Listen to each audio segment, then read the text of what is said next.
एक भी एलोपैथी दवाई का नाम बताओ जिससे एक बीमारी ठीक होती हो। होती नहीं, आप कह रहे हो बीमारी ठीक एलोपैथिक दवाई से। आप बताओ ना, आपकी मम्मी पापा रिश्तेदार में कोई ना कोई बीपी की गोली खाता होगा। वो जब सवाल पूछते हो कि कब तक गोली खानी है तो जवाब क्या मिलता है? जिंदगी भर। तो फिर वो इलाज है क्या? इलाज का मतलब होना चाहिए 2 दिन 10 दिन 15 दिन खाया जाए फिर छूट जाए। हाँ। अच्छा, शुगर की गोली कब तक खानी है? जिंदगी भर। थायराइड की गोली कब तक खानी है? जिंदगी भर। डायलिसिस कब तक कराना है? जिंदगी भर। अब मैंने स्टंट डलवा लिया, उसके बावजूद गोली कब तक खानी है? जिंदगी भर। तो ये तो मार्केटिंग है, बिजनेस हो रहा है। इलाज कहां हो रहा है? इलाज कैसे मिलेगा हमें? अच्छा मुझे बताओ, जंगल में जानवर रहते हैं, वो हॉस्पिटल जाते हैं क्या? नहीं। जब 2 जानवर जंगल में लड़ते हैं, घायल हो जाते हैं, वो क्या करते हैं अपने आप को ठीक करने के लिए? वो तो सर अपने आप ही ठीक हो जाए। कैसे? मान लो कोई दो जानवर लड़ पड़े और उनको खून निकलने लग गया, मतलब कोई स्किन छिल गई उनकी, वो क्या करते हैं? क्वेश्चन से पढ़ रहे थे, ऑटोमेटिक उनका ब्लड क्लॉट हो जाता होगा अपना। वो अपनी जीभ से चाट के ठीक कर लेते हैं, और जिस जगह पे जीभ नहीं पहुंचती उस जगह को मिट्टी पे घास पे लौटते हैं, वो ठीक हो जाते हैं। और हम लोग क्या करते हैं? चलते हैं डॉक्टर के पास। अच्छा जानवर, आपने कभी कोई जानवर पाला है? आपने भैया तीनों में से किसने कोई कुत्ता पाला हो? पाला है। आपकी किसी गर्लफ्रेंड ने पाला होगा? नहीं पाला, मैंने, मेरे पास है डॉग एक। अच्छा, जब वो बीमार पड़ता है क्या करता है? बीमार पड़ता है तो उसको मतलब खाना छोड़ देता है वो। ओके, और क्या करता है? खाना नहीं खाता और कोने में बैठा रहता है, हाँ, उदास शांत हो होकर। जाता है, ज्यादा घूमता फिरता नहीं। तो वो कौन से स्कूल में जाता है? किसी स्कूल में किसी यूनिवर्सिटी में? आपने कोई ट्यूशन लगाई है उसकी? सर उसकी ट्यूशन लगाई थी, मास्टर ने हाथ खड़े कर दिए, ये नहीं सुधरेगा। ट्यूशन लगाई तो थी उसकी कि वो बैठो तो बैठ जाए, पर वो माना नहीं। अच्छा, ये उसको ज्ञान कहाँ से आया कि जब बीमार पड़ो तो खाना छोड़ देना है? ये सर कुदरती कहेंगे इसको तो। और हम बीमार पड़ते हैं, हम क्या करते हैं? हम खाना खा के दवाई लेते हैं कि एंटीबायोटिक खानी है, अच्छा, जब थोड़ी हम बीमार ब्रेड खा पड़ते हैं लो। और हम बोलते हैं ना मेरा मुंह कड़वा हो रहा है, हमारी मम्मी आती है, जरा सा खा ले। हम बोलेंगे नहीं नहीं मम्मी मुंह कड़वा नहीं, खा, हलवा बना दूं, हाँ। पीली दाल खा ले, खिचड़ी में दही डाल दूं, दलिया खा ले। हमारे घरों में खिलाया जाता है। अच्छा, आपका मूड खराब है, गुस्से में हो, लड़ाई में हो, और आपने कहा मैं खाना नहीं खाऊंगा, तो बाकी सब क्या करते हैं? मनाते हैं खा ले। मेरी कसम लगे खा ले, बाबू खाने से क्या नाराजगी, ये इस देश में होता है। जबकि बीमार होने पर, टेंशन होने पर खाना नहीं खाना होता। एग्जाम्पल, आपके घर मिक्सी है, हाँ। जब सामान पीसते हो गर्म हो जाती है तो क्या करते हो? मिक्सी गर्म हो जाती, बंद कर देते हैं। बंद कर देते हो। क्यों? कि ठंडी हो जाए, वरना फूक जाएगी ऐसे। फूक जाएगी। तो भगवान ने भी एक सिस्टम बनाया कि जब हम स्ट्रेस्ड होते हैं, एंग्री होते हैं, अपसेट होते हैं, रो रहे होते हैं, तो हमारी बॉडी में एंजाइम नहीं आते हजम करने वाले, तो उस दिन खाना नहीं खाना होता। और हमारे घरों में क्या होता है, पहले कोई मरता था ना तो किचन 3 दिन के लिए बंद कर देते थे। आजकल क्या होता है, जिसका पति भी मरता है ना, 2.5 घंटे बाद ढाबे से रोटी आ रही होती है, और पता क्या समझाते हैं, बाबू कोई गाल नहीं, मारता गया, खा ले खा ले खा ले। क्यों? वाई? हमारी बॉडी अनफिट है, आज नहीं ले सकती खाना। क्यों? खाना इंपॉर्टेंट क्यों बना दिया हम लोगों ने? जबकि कुत्ता बीमार होने पे खाना छोड़ रहा है, बिल्ली छोड़ रही है, कबूतर छोड़ रहा है, चिड़िया छोड़ रही है, तोते छोड़ रहे हैं, तुम्हें खाना है और सबका माल खाना एक माइंडसेट भी तो होता है ना कि आप जैसा खाओगे, मतलब फिट रहना बेसिकली लोगों का मोटिव है कि एनर्जी रखनी है, फिट तो रहना एनर्जी वाला फूड खाओ ना जिससे एनर्जी आए। तो सर जब कोई बीमार हो तो क्या उसे एनर्जी के लिए, जैसे बॉडी वैसी बहुत डाउन है, उठा नहीं जा रहा, तो कुछ खाना नहीं चाहिए कि एनर्जी आए? किस चीज से एनर्जी आएगी? वो खाना चाहिए ना। फिर क्या आप बताओ, क्या है? खाएं? आप बताओ। चलो, फ्रूट। अरे बीमारी की बात करते हैं ना, फॉर एग्जाम्पल बंदे को बुखार हो गया, 102 बुखार है, अब वो क्या करे आपके हिसाब से? उसे क्या खाना चाहिए? सबसे पहले उसको 3 दिन के लिए खाना छोड़ना है। खाना ही नहीं है। खा ना, नाम ही है ना उसका। हाँ ठीक है। भोजन करना है, भोजन करना है वो, यानी कि फ्रूट्स खाओ, नारियल पानी पियो, सैलड खाओ, गर्म पानी पियो, भूख लगे स्प्राउट्स खा लो, नेचुरल चीज खाओ जो खाना है। अब मैं आपको एक ऐसा फॉर्मूला बता सकता हूं सारे दर्शकों के लिए, आपके पॉडकास्ट के, कि आज के बाद कभी भी बुखार हो गोली नहीं खानी, 1 घंटे में बुखार ठीक हो जाएगा। हाँ सर ये बता दो। मतलब पूरी दुनिया को बोल रहा हूं, ना पैरासीटामोल, ना डोलो, ना कालपोल, ना ब्रूफन, कुछ नहीं खाना। क्या खाना है वो बता देता हूं, और क्या करना है वो इंपॉर्टेंट है। ठीक है? मतलब बुखार में गोली खाओगे तो किडनी फेल होगी, लीवर खराब होगा, कभी मतलब ये जो आज किडनियां फेल हो रही हैं, लोग पड़े पड़े खड़े खड़े गिर रहे हैं, बहुत बड़ा, मतलब दुनिया में ना सबसे खराब गोली अगर कोई है, आप बताओ कौन सी है? पैरासीटामोल ही लग रही है। यस सर, आपके लिए क्लैप होना चाहिए। दुनिया की सबसे खराब गोली है। अच्छा। सबसे साइड इफेक्ट वाली गोली है। 40 कंट्री ने रिसर्च करी है कि दुनिया की सबसे खराब गोली का अगर खिताब दिया जाए किसी को, तो वो पैरासीटामोल को डोलो 650 को मिलेगा। तो ये गोली इतनी खतरनाक है, और हम अपने बच्चों को बुखार होते ही सबको प्रसाद की तरह बांट देते हैं इसको। तो ये गोली कभी नहीं खानी। करना क्या है? जब भी बुखार हो आज के बाद, मुंह कड़वा हो, आपकी सेंसेस जाएं, स्मेल चली जाए, टेस्ट चला जाए, इमीडिएटली पका हुआ खाना छोड़ देना है। जो भी चीज जानवर से आती है छोड़ देनी है। एक बड़ी बाल्टी लेनी है, उसमें इतना पानी भरना है जिसमें पांव डूब जाए, पिंडली तक, पूरी घुटने तक पांव डूब जाए, और गरम गरम पानी 40 से 42 डिग्री 30 से 40 मिनट ऐसे बैठना है उसी पानी में पांव डुबो के। और अगर पानी ठंडा होने लगे तो 2 डिब्बे निकाले, 2 गरम डाल दिए, मतलब गरम को मेंटेन करना है उस टेम्परेचर पे। और गरम गरम पानी सिप सिप करके साथ में पीना है। 80 से 90% चांस है कि आपका एक ही बार में बुखार छुट्टी हो जाएगा, आपको पसीना आएगा। बुखार हमारा मित्र है। आयुर्वेद कहता है फोड़ा, फुंसी, उल्टी, दस्त, जुकाम और बुखार ये सब मित्र हैं, लेकिन हमने इनको दुश्मन मान रखा है। सर मित्र कैसे हैं? मित्र मतलब अगर ये आ जाते हैं तो हमें बड़े रोग नहीं आएंगे।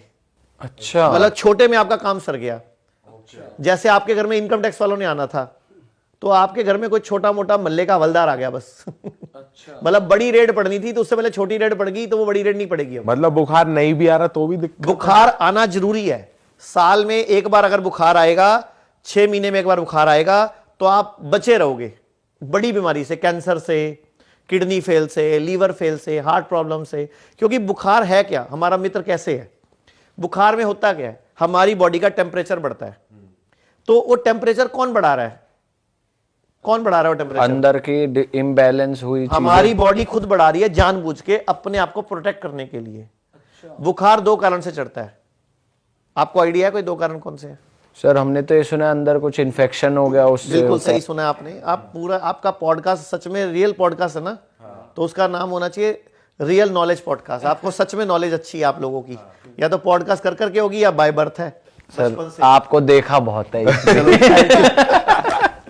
तो बुखार मित्र कैसे है बताता हूं। 2 कारण से बुखार चढ़ता है। नंबर 1, जब कोई बाहर से बैक्टीरिया या वायरस हमारी बॉडी में इंसर्ट करता है, नाक के माध्यम से या कहीं से भी, ठीक है, उसको हम बोल सकते हैं कोई भी पैथोजन। पैथोजन में बैक्टीरिया, वायरस, फंगस सब आ जाता है।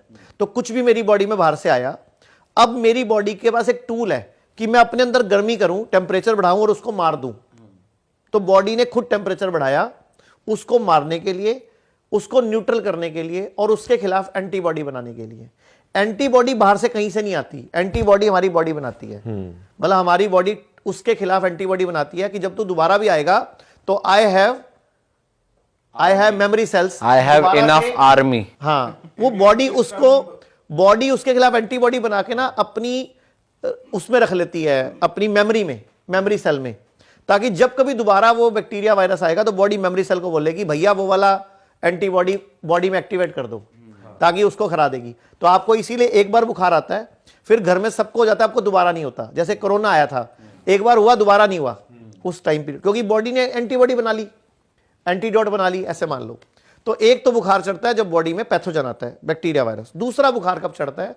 जब मेरी बॉडी में मेरा जो लीवर है, मेरा जो गॉल ब्लैडर है, उसका जो जूस है, पित्त जिसको बाइल बोलते हैं, जब वो इन्फेक्टेड हो जाता है, मेरे ब्लड में गंदगी आ जाती है, तो बॉडी अपने ब्लड की गंदगी को फूकने के लिए टेम्परेचर बढ़ाती है। यानी कि बॉडी आपको कैंसर से बचाती है, बॉडी आपको किडनी फेल से बचाती है, बॉडी आपको ब्लड कैंसर से बचाती है, लीवर से बचाती है, लीवर फेल से बचाती है, ताकि बॉडी उस गंदे पित्त को फूकने के लिए टेम्परेचर बढ़ा लेती है कि तू फूक जा। मतलब बॉडी एक तरह से आग लगा देती है सारे कचरे को इकट्ठा करके। और हम गलती क्या करते हैं, गोली खा के, पैरासीटामोल या डोलो खा के बुखार उतार लेते हैं। तो बॉडी वो नहीं कर पाती जो करना चाहती है, तो बाद में बड़ी बीमारी आती है, फिर से बुखार बुखार चढ़ता है, क्योंकि बॉडी क्या करना चाह रही है, उसके खिलाफ शक्ति एंटीबॉडी बनाना चाह रही है। सर लेकिन कुछ केस में ऐसा भी होता है, जैसे डॉक्टर्स भी कहते हैं कि जैसे हम खुद भी अपने घरों में देखते हैं कि अगर टेम्परेचर बाय चांस 102, 2.5 या 103 पहुंच गया तो गीली पट्टी लगाई जाती है सर पे टेम्परेचर को कूल डाउन करने के लिए। आप ऑन दी अदर हैंड कह रहे हो कि अपने पैर को गर्म पानी में डालो। मैंने पैर बोला, सिर नहीं बोला। सर नहीं, लेकिन मतलब फिर बॉडी तो एनीवेज ठंडी हो रही है ना। देखो ठंडी कहाँ हो रही है, जब आप गर्म पानी में पाँव डालोगे और 1 कप गर्म पानी पियोगे तो 1-1.5 डिग्री टेम्परेचर बढ़ेगा उससे। लेकिन बढ़ते ही जैसे ही बॉडी का वो लेवल आया जहां जिस पे बैक्टीरिया मरेगा, जिस पे वायरस मरेगा, जैसे ही बॉडी का वो टारगेट अचीव होगा, एकदम विदिन 5-10 मिनट्स में बुखार नीचे आ जाएगा, पसीना आएगा आपको और बुखार एकदम नीचे आ जाएगा, क्योंकि बॉडी का टारगेट अचीव हो गया ना। जैसे आपको मैंने एक मिशन दिया कि फलाने घर में जाके ये वाला थैला पकड़ा के आ जाओ, तो जब आप उस घर में थैला पकड़ा दोगे तो फिर वापस तो आओगे, या उस घर की खातिरदारी में वहीं बैठ जाओगे? नहीं, वापस आएंगे। आपका टारगेट है थैला पकड़ा के आना, तो बॉडी ने टारगेट अचीव किया, बॉडी अपने आप टेम्परेचर। तो दोबारा नहीं चढ़ेगा इस केस में? अगर दोबारा चढ़ रहा है इसका मतलब आपकी बॉडी अभी भी किसी और इन्फेक्शन से लड़ रही है, तो दोबारा वही उपाय करो, वही गर्म पानी वाला। देखो 100 में से 80% एक ही बार में बुखार उतर जाएगा। ओके। 10-15% चांस है आपको ऐसा 2-3 बार करना पड़ेगा, जैसे अभी करा, शाम को फिर कर लो, अगले दिन सुबह फिर कर लो।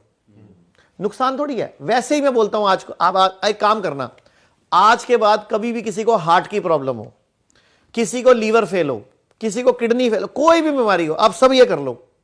इससे वैसोडाइलेशन हुआ, बेसिकली आपने गर्म पानी रखा, इससे हुआ क्या, आपकी नसें खुली, डायलीट हुई, सिकुड़ी खुली, तो ब्लड सर्कुलेशन बढ़ा।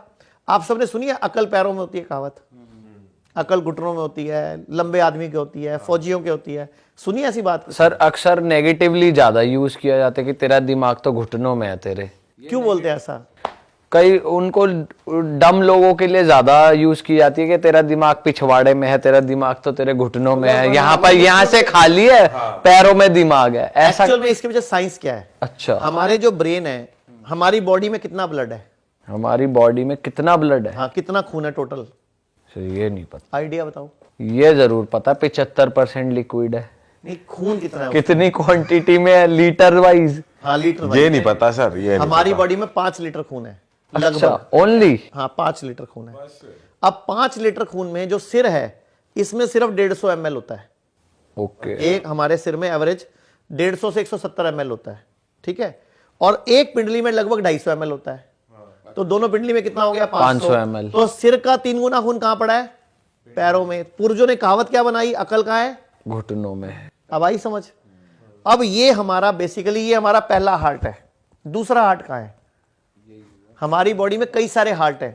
पहला हार्ट ये है, दूसरा इंपॉर्टेंट हार्ट क्या है? दूसरा इंपॉर्टेंट हार्ट यही ये है। रहा पिंडली में। अब अपने बैठे हैं ना, आप सिर्फ कुछ मत करो, बैठे बैठे ऐसे ऐसे करते रहो, थोड़े थोड़े पैर लाते रहो, ऐसे हल्के हल्के हल्के हल्के। आप 1 घंटे में 30 मिलीलीटर, आपकी 30 ml शुगर कम हो जाएगी, आपकी 30 मिलीग्राम सॉरी ब्लड में। मतलब ऐसे करके आपकी शुगर ठीक हो जाएगी। जबकि हमारे घरों में पैर हिलाना गलत आदत बहुत आता है। हाँ, हमने एक ऐसे रिसर्च बोलते हैं पैर मत हिला। अपशगुन कहते हैं कि अपशगुन है कुछ तो। फालतू बात करते हैं ना, जो काम की बात है।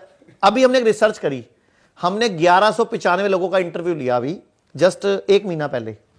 पूरे देश में जो दर्जी थे, दर्जी जो पैर से मशीन चलाते थे, वो वाले दर्जी जो जिनकी मशीन में पैर, मतलब पैरों में मशीन लगी हुई है वो वाली, हमने 1195 दर्जियों का इंटरव्यू लिया। एक को भी शुगर नहीं है, एक को भी बीपी नहीं है। हमने पूरे इंडिया में एक चैलेंज छोड़ा 23 फरवरी को कि अगर 30 दिन के अंदर, मतलब 1 हफ्ते के अंदर कोई भी एक दर्जी लेके आएगा जो पैरों से मशीन चलाता है और उसको शुगर हम 1 लाख रुपए देंगे। अच्छा। आप सोचो, हमें पूरे टोटल 1400 लोगों के लेटर आए, लेकिन उसमें एक को ही शुगर निकली, और सॉरी 2 को निकली, जिसमें एक के तो मशीन पे मोटर लगी हुई थी। तो हम क्या करें भाई हमने तो बोला था पैर हिलाने वाली मशीन, और एक को निकली। वो भी क्यों निकली? क्योंकि उसका पेनक्रियास का ऑपरेशन हुआ है। अच्छा। तो आप सोचो कि हमने 1 लाख का चैलेंज दिया, यानी कि अगर शुगर भगानी है तो क्या करना है? दर्जी बन जाओ गले में 1 इंची टेप टांग लो, थोड़े थोड़े पैर हिला लो बैठे बैठे, थोड़ी थोड़ी सिलाई भी कर दो। हाँ थोड़ी थोड़ी सिलाई भी कर दो।